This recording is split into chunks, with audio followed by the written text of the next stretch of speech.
Hey everybody, welcome back to the channel. If you're new here, my name is Allison. I'm a pianist and a piano teacher, and thanks so much for tuning in. I finally finished Liebestraum by Liszt, and it's not perfect, but I wanted to share some thoughts I had with you about this amazing piece. I've already created a couple videos on this piece, one that was more in-depth and one that was more a general topic of how I practice longer pieces when I'm too busy. This video is about my all-around thoughts about this piece, so I hope you guys enjoy some of my thoughts about this awesome piece. Let's get started. To begin my thoughts about this piece, I'd like to talk about the methods of attacking the melody, like how you hit the notes to make the melody more present. I had already discussed this in my last video about the Liszt, so check that out if you want. I'll just give a brief summary. So when I'm playing this melody, I want the melody to soar. Da, da, da, da,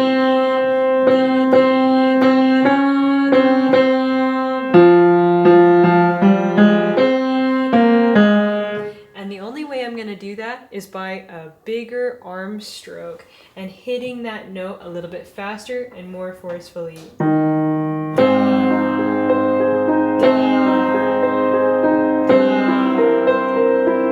every time I hit that note, I want it to be pretty consistent, because a consistent gesture produces a consistent sound. If I go like this, what I mean? It's completely different. So I want to make sure everything is consistent. And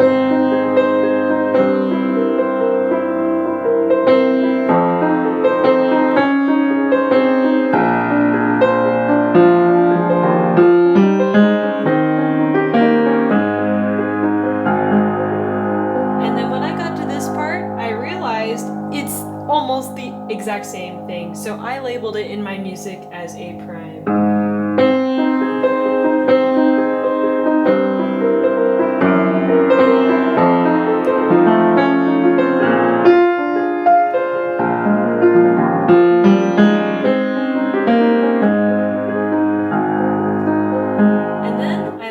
This section the B section because it's a little bit different, but it's all considered the introduction to the piece. Did you notice how I really whacked that A flat?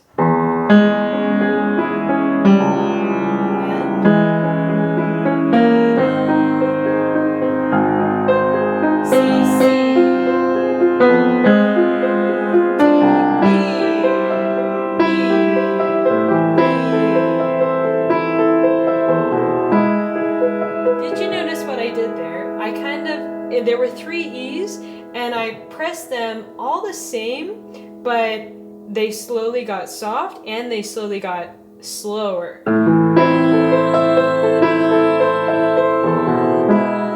That way I give presence, although they're the exact same note.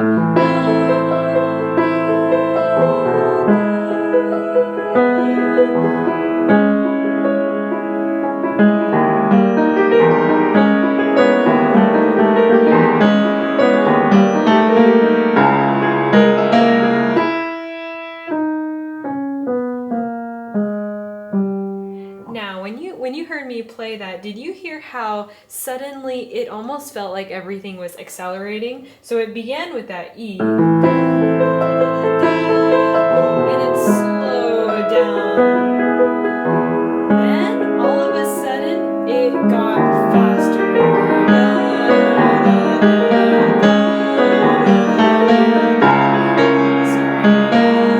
And then it slowed down. So this was a very interesting thing that I was realizing in this piece.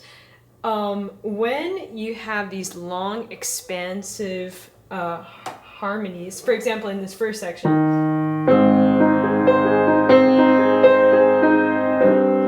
that A flat chord in the beginning felt like it was going on forever, even though it was only one measure. But now this section right here in the middle, we have harmony changes almost like every second. And whenever you have faster harmonic changes, sometimes you can feel that sense of tension, and you want to get faster and you want to get louder. So even though sometimes the music won't even say get louder or get faster, not too fast. Of course, you want to stay true to the tempo, but you can almost feel the music going there. And so when you feel that, it's probably because there's lots of quick harmonic changes. So right here,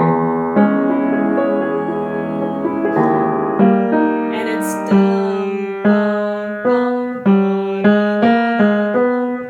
I'm not reading that right. Let's see. Let me start from here.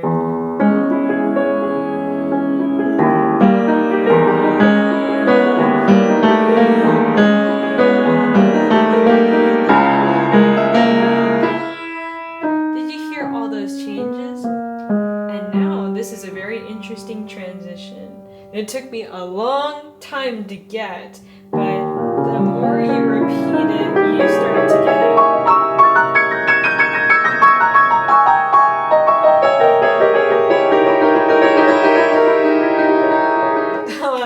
That's not quite it. 1, 2, 3, 4, 1, 2, 3, 4. And did you notice how I'm trying to get that swell? 1, 2, 3, 4, 1, 2, 3, 4. And then I'm also getting slower. And then that is so interesting, that D, because that D was originally D flat, and now we're going into a brand new light and a brand new key area. And let's see, we're in the key of B major. And that's equally as interesting because we were in the key of A flat, and now we're in this random B major. That's totally drastic. So that's just very interesting how Liszt decided he was going to change everything altogether. From everything was flats, now everything is sharps. And the same thing, I'm attacking it, but this time it's a little bit trickier because now the melody is on the pinky. So when I was practicing this piece, sometimes I'd have to take lots of breaks to practice this piece because my pinky would start hurting. Because my pinky is not very big, all right? So just take breaks because your pinky might start hurting. And did you notice what I did there? I went, and then I kind of sat on that third D sharp.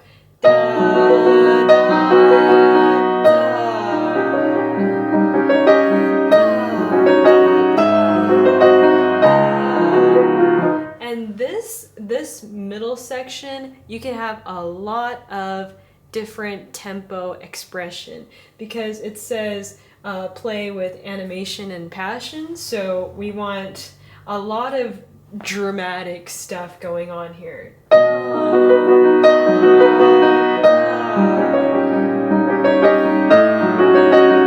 Sorry, E.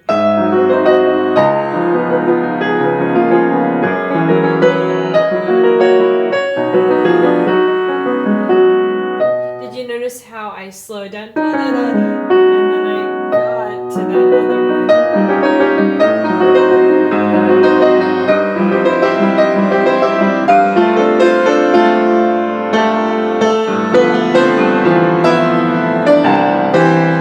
Now, did you notice how I played that middle section? Sometimes I try to tell my students the way you can get ease of playing is all in the essence of your gesture. So I know I wanted to get loud there. So what I did was I have my pedal on. So what I'm doing is, and I'm doing arm gestures. And it's creating a big sound because my arm is creating the power to go faster. If I was doing that same power with my finger would probably break. But since I have all of this energy that's produced from my arm, I can go faster with ease, and the keys are louder. And with the pedal, everything is just resonating. So, sorry. And this is the same thing. Those are octaves, and so sometimes you can kind of get a little bit tense with those. The same thing. You want to hit it fast and then relax, okay?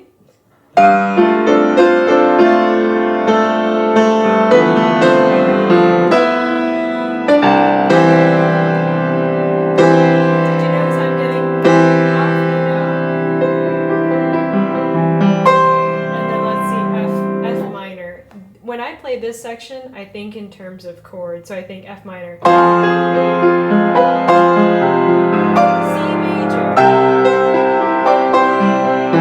A minor. And did you notice how I got off? Yes. Okay, so let's look at this. So this went from C major. Oh, can I take a detour for a minute? So let's talk about the harmonic progression of this. So I wrote down all the chords. I wrote down the first three harmonies. So I wrote down B major, D sharp 7. Now D sharp 7 is the 3 chord, and then he does D sharp half diminished 7. And then he goes to G sharp 7. He goes down to the 5th down, which is C sharp, and he also does a C sharp 9. F sharp 7, and then he goes back to B major. And that makes sense, right? So that's the chord progression of those two first 6 measures. And then he does it again, but this time the harmonies get faster. So it's B major. And within the same measure, halfway through, he immediately goes to that D sharp 7. He doesn't take a full measure, he does it halfway through. This gives the piece that sense of drive, animation, and passion because the harmonies are getting faster. So now, instead of every measure, they're going every half measure. So B major, D sharp 7, G sharp 7, and then, this is the cool part, he starts to do a direct modulation. He does something really weird here. So in the midst of all of these harmonic changes, he starts doing an enharmonic spelling right here, the same chord G sharp 7, and then he writes it as F sharp diminished 7. It's so weird. I don't know why he did that, but then he immediately goes to C major, which is not in anything we've seen before. And it's almost like this beacon of light. So we have this. Let me start from that enharmonic measure. And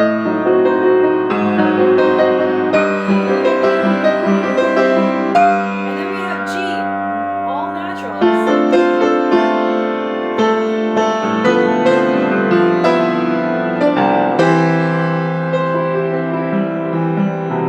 And that's when he starts doing all of this different modulation to all different areas. And this totally makes sense because Liszt is writing from the Romantic period, right? Where they were doing all sorts of different things with it, exploring key areas, and it was just very interesting. So I think of this section as just arpeggiation and chords. So I wrote big C major to F minor, C major to A minor. And then he begins to do the same thing on the second page where he goes through a chord progression and then those harmonies get faster and faster and then it just turns into an all-expansive climax of the piece. So let's take it from these arpeggiations.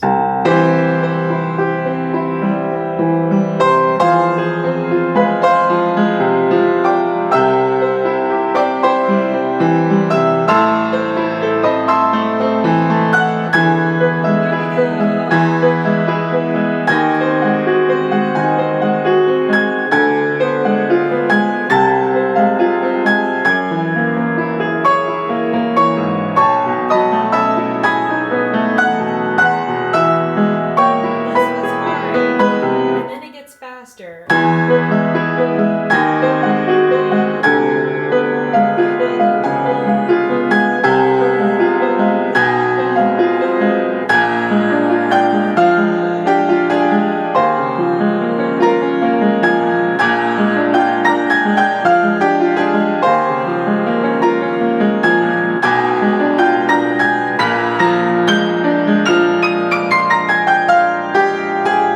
Let's talk about these last 6 measures. So we have B flat, E flat,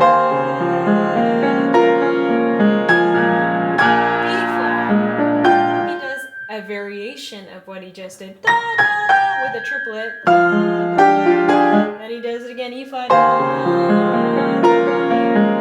And then to really give some tension to that B flat, he uses a C flat to transition into the B. Da, da. So he does this. And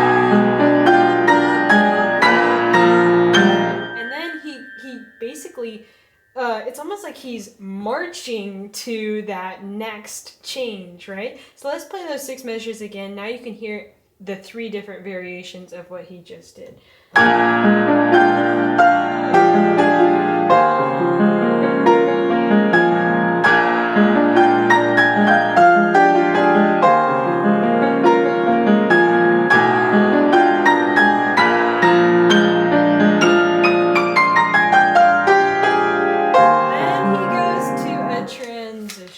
So let's look at that transition. Let's see.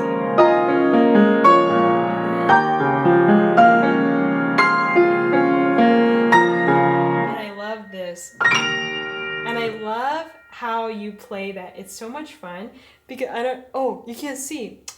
Bummer. Let's see. Okay, now you can see. Look at how I'm playing this. I love that wrist thing. That's fun. So we have this. And I love that arpeggiation. It's so much fun to play. And I just think of it like a pattern, right? So we have, I think of it as, I know it's an E major chord, but I think of it as G diminished. I think of G diminished going up. I think of G going up. That's fun. I could do that all day long. It's so fun. It's almost like you're walking up the piano. That's a really cool way to walk. And now this was the most interesting of them all. Because when I saw this passage, I got scared. I said, no, I'm too lazy to read all of this. Because, the letters. I mean, just look at these letters. They're kind of hideous. Oh, I just realized the camera is kind of crooked. And that the camera is not crooked anymore. All right, let's see what we got. Look at this nonsense, right? Wouldn't you be scared? I mean, this is the stuff of nightmares, right? Like, if I had a dream of this, I would wake up crying. But, when I looked at it, I said, okay, I've seen stuff like this before. Let's draw on some past experience. And from past experience, when I saw something like this, there's always a pattern. So when I looked at the right hand, I said, okay, it's 4-2, 3-1, 4-2, 3-1, 4-2. And I realized when I was looking at the pattern, it was all major thirds.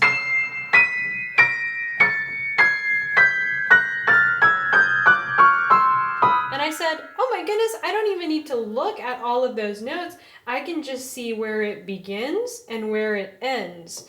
So it began here and it ended here. So I said, oh wow, I have to do major thirds until there. So this is how I practiced it.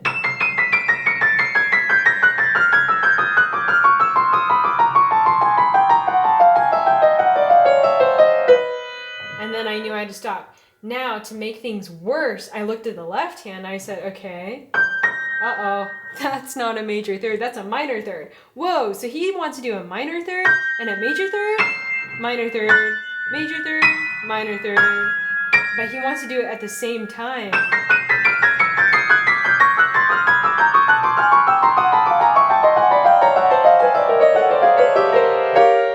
And I said, you gotta be kidding me. So what I just showed you there took me forever. Because when I first said, I said, okay. Okay. I mean, it took me so long. And so actually, this was so stressful to me that I didn't want to do it. And so I actually gave up on it for a week. And I came back a week later, and all of a sudden it was like, I got it. So sometimes when you have problems, you want to just slowly go through it and then forget about it, forget about it. So, and then come back to it, of course, a little bit later.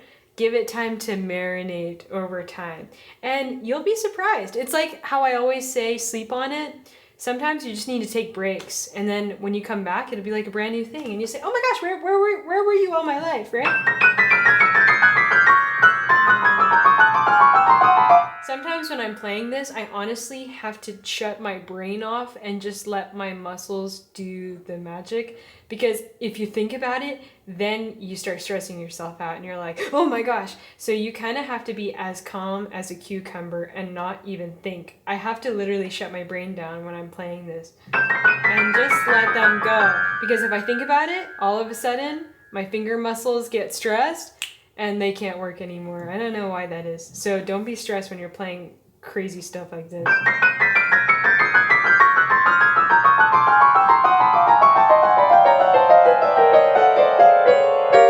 And then it stops at this diminished, oh, well, it looks like a half diminished G chord. The reason I say it's half diminished is because diminished chords are usually built on minor thirds, but this is a major third right here. Okay, let me see. Is the camera still good? Okay. Okay, so let's see. There we go. All right, let's go back.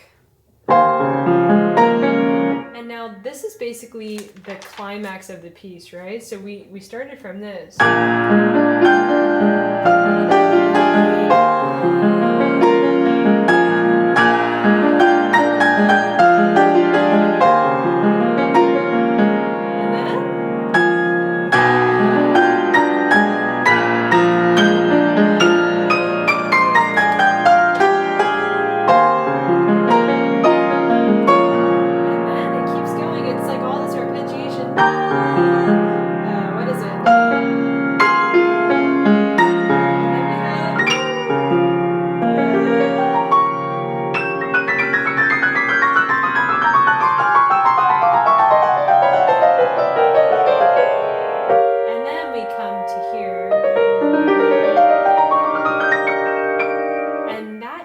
Interesting because we just had all this cascading motion coming down, and then we have this motion going back up, and then instead of cascading down again, now it's very leisurely coming down, and it's kind of choppily coming down. So I'm going to show you that. So we had all this, right? I mean, it was like Legos just falling right down. It was almost like we were at the high of our life in this love dream, right? The dream reaches climax, and it's just I mean, you can't stay that high for that long, right? And then you fall down, and then all of a sudden it's like you wanted to go back. We're trying to go back to where we were, and we're actually higher, but now we have to go back down. So let's look how we come back down. Now I had to figure this out.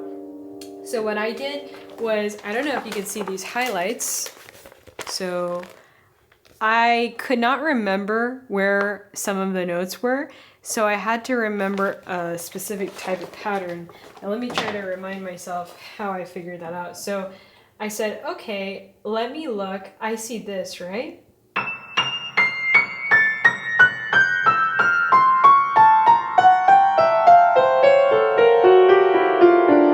And I couldn't remember how far to go down. I couldn't remember all of this. It was just too many half steps and all that. So what I did was I said, okay, let me remember the first note and then go a half step up. So I highlighted the E, and then C, A, F sharp. So this is the chord it's making, F sharp diminished. Yeah, F sharp half diminished. So we have E, C, A, F sharp. Then it does it again. That's why I love these small notes. I know they look like a nightmare to read, but they're actually just patterns. E, C, A, F sharp. E, C, A, F sharp. E, C, A, F sharp. E,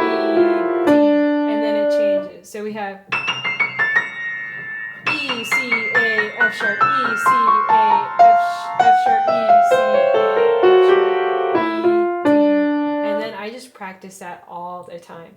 E, C, A, F sharp, E, C, A, F sharp, E, C, A, F sharp, E, C, A, F sharp, E, C, A, F sharp, C, A, F sharp, E, C, sharp. And then you can go back and forth like I've shown you in many videos, the drilling.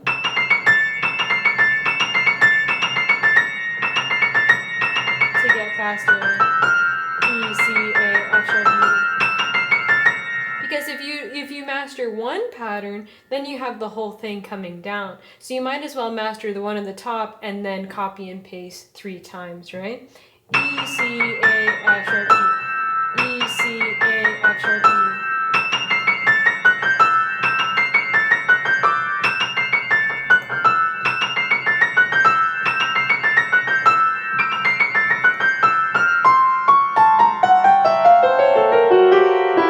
And then I love this part.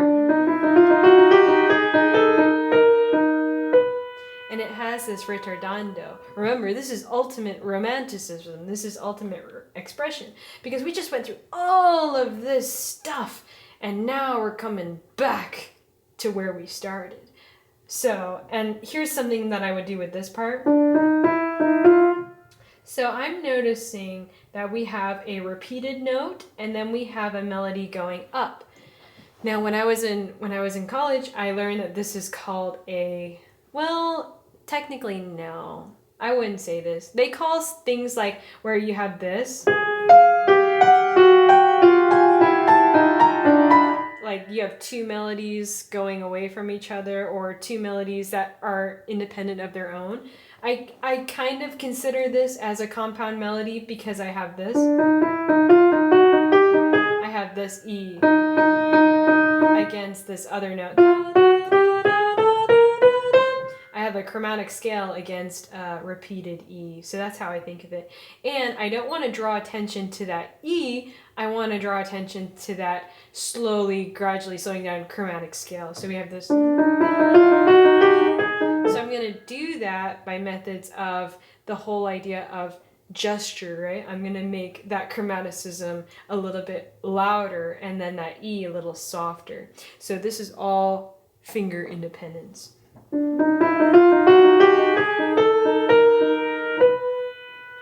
And then we have a fermata. Don't play the wrong note. So we have a...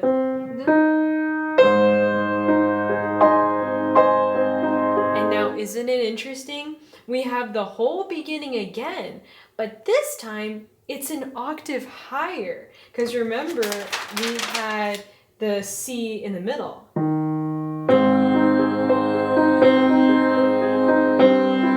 And it was a much more fuller sound. And I was contemplating, I wonder why Liszt wanted the melody in a higher register. And I was just wondering, maybe if this is a love dream, maybe this is the boy, because he has a lower voice.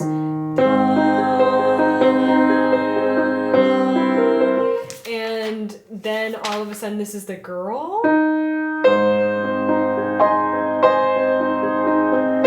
Or maybe this is like a love dream between 2 people, and at the beginning they're young and full of energy, so it's a more fuller sound here.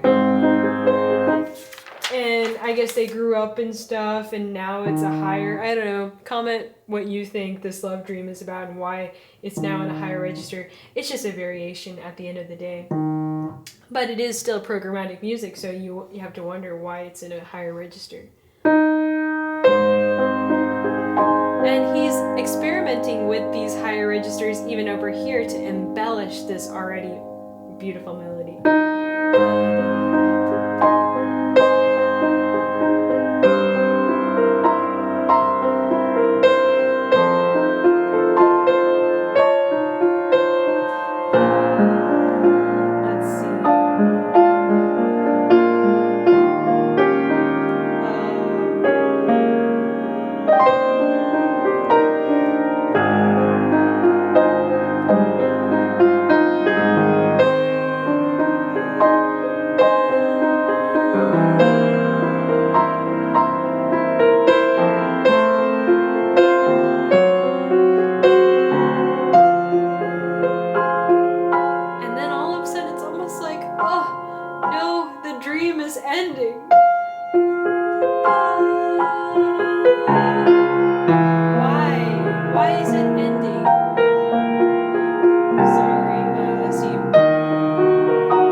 bit. Since this is the end of the piece, we want to really be expressive with that arpeggiation.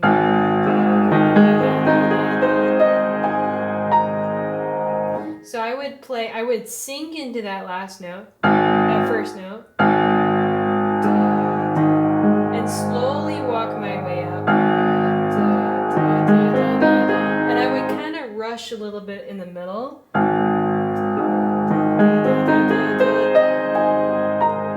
That way it's almost like the ends are, well, I see. This is slow. Yeah, so it's slow, fast, slow. It's like a sandwich. So we have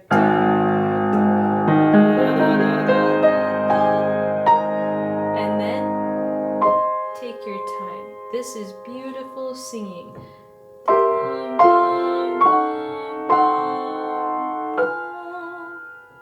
And then it rests. Sorry. And then it rests. Now watch this. This is forte. And then you can just let that play. And then we have this.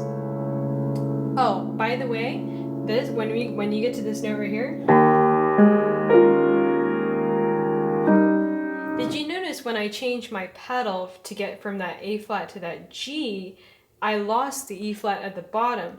So since this is ultimate Liszt, right? We get to use the middle pedal, the sostenuto pedal, because how else are we going to hold that low E? So let me go to that forte chord right here. So we have, sorry, it's not supposed to be it. And then you want to tap on that E flat, change your pedal, of course. Tap on the sostenuto pedal, and then play this chord. And if I let go of everything, I can still hear this E flat right there. So we have, let's see. And then I have,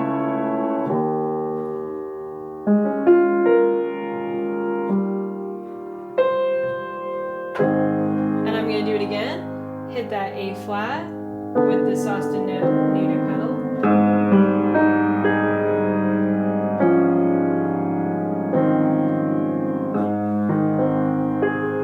And then A flat. All right, so obviously let me fix the camera. So I just finished this piece, and as you can tell, that last page was not really, I still haven't fully memorized all of the different changes in the last page, so I was kind of fumbling through those. But I just really wanted to make this video all about my thoughts about the different harmonic changes, the different gestures that you can use, approaching different problem areas, like all of those small tiny notes that go really, really fast. How do you do stuff like that? And just overall thoughts about a long-term project. Some other things that I was thinking about is a lot of people are too afraid to approach these harder pieces because they take such a long time, right? I started this a little bit before Thanksgiving, and of course, even though I finished it, I didn't really finish it, if you know what I mean. I still have to do practice. I remember one comment, I think it was by Mobek. I don't know who you are, but I know you by your subscriber name. And Mobek, I think it was Mobek, and he said, some pieces take so much time to just have maintenance on, right? So this piece would require a lot of maintenance, especially in the passion section with all of those different chord changes, especially the fast notes, figuring out those major thirds versus minor thirds, and just approaching these different problem sections. It takes a lot of perseverance, right? Another thing, when you're doing a long-term project like this, sometimes you easily get bored. I had a student and she worked on Intermezzo by Brahms, the A major one, and it took her, I think it was like 5 or 6 months to master that piece. And imagine playing the same piece for 5 or 6 months. It takes a certain kind of person, right, to practice the same thing over and over for a period of almost half a year. It takes a certain amount of dedication. And so when you're trying to do these long-term pieces, you have to make sure you absolutely love it, because if you're going to commit that much time to it, you need to make sure you won't get burnt out easily. Because trust me, even with this piece, though I love it, I did have to take a week break from it and take multiple breaks, right? I can't just practice it all the time. I'm going to end up hating the piece. It's kind of like when you're eating food, and let's say you love tacos, but you have tacos Monday, Tuesday, Wednesday, Thursday, Friday. You are going to be sick of tacos by the end of the week. You might develop a food aversion to tacos, okay? No more tacos for you. It's kind of like how it is with these pieces. So another strategy to approaching long-term pieces is break it up with other things that you love. So I know you love this piece, right? You love these long-term pieces, but you need some other things to break up that monotonous repetition, right? So what I did was, while I was practicing this piece, I was also practicing the American Songbook, and I love this. I'm gonna create some videos on the American Songbook. Then I worked on some of my Gershwin stuff, and I worked on, what else did I work on? Some of my older pieces and other things. Oh, I worked on some Disney music for fun, and Christmas music, since we have some parties coming up and I'm practicing Christmas music. And good ways to research different pieces. I purchased a subscription to Sheet Music Direct. I wish they were sponsoring this video, but I'm just a very basic, simple YouTuber, and I just got started. But one day I will get sponsored by Sheet Music Direct. That's my goal in life. But right now I'm paying a subscription. So I purchased a subscription, I can't say that word, subscription, to Sheet Music Direct. And so I get my iPad and I just search up any song that I want, and I just flip through it. And then I also sometimes put some of the music into this other app called Fourscore. So these are just, I'm going on a tangent, but basically what I'm trying to say is diversify your practice routine. And I'm gonna create an updated practice routine here in the future, but basically you wanna practice your long-term project in combination with other things. That way you don't drive yourself crazy. It kind of breaks it up. All right, so I hope you guys enjoyed some of my thoughts. Let's get back. Thanks so much for sticking to the end of this video all about Liebestraum by Liszt. I hope to see you guys in the comments. Let me know some of your thoughts. Have you played Liszt? What are you playing? Let me know what you're doing in your practice routines. I'd love to see any of your thoughts for upcoming video ideas. And please leave a like, a subscribe, all the things, notification bell, all the things. And I will see you guys in the next video. Bye, everybody.